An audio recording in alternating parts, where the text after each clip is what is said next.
Hello అండి, welcome back to my channel. ఈరోజు హెల్తీగా ఇంకొక బ్రేక్ఫాస్ట్ చేస్తున్నాను. రాగి దోశలు. ఇవి టేస్ట్ చాలా బాగుంటాయి. చాలా తొందరగా కూడా చేసుకునేయచ్చు. 10 మినిట్స్లో అయితే చేసుకోవచ్చు. దీనికోసం అయితే ఒక గిన్నె తీసుకొని 1 కప్పు రాగి పిండి తీసుకోవాలి. ఇందులోకి మీ రుచికి తగినంత ఉప్పు, అలాగే కొద్దిగా జీలకర్ర, సన్నగా కట్ చేసి పెట్టుకున్న ఎర్రగడ్డలు, ఇందులోకి కొద్దిగా కొత్తిమీర, అలాగే కట్ చేసి పెట్టుకున్న కరివేపాకు, మీ కారానికి తగ్గట్టు కొద్దిగా పచ్చిమిరపకాయలు వేసుకోవాలి. మీకు కావాలంటే కొద్దిగా వంట సోడా కూడా వేసుకోవచ్చు.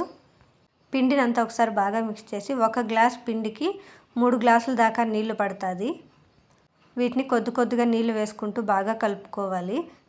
మరీ చిక్కగా లేకుండా మరీ పలుచగా లేకుండా ఇలా కలుపుకోవాలి. బాగా వేడైన పెనం మీద రవ్వ దోశల్లాగా ఇలా వేసుకోవాలి. ఇలా వేసుకున్న తర్వాత ఇందులో కొద్దిగా ఆయిల్ వేసుకోవాలి.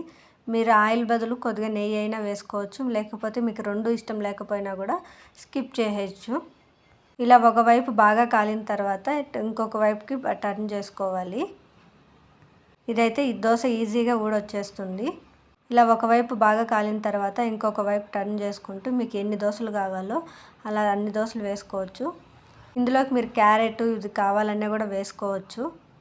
నా వీడియోస్ కానీ నచ్చినట్టయితే లైక్ చేయండి. లైక్ చేసేటప్పుడు హైప్ అనే ఆప్షన్ వస్తుంది. అక్కడ మీరు కొన్ని పాయింట్స్ ఇవ్వడం వల్ల ఈ వీడియో ఇంకొంతమందికి రీచ్ అవుతుంది. అలాగే నా ఛానల్ని సబ్స్క్రైబ్ చేసుకోండి. Thank you for watching.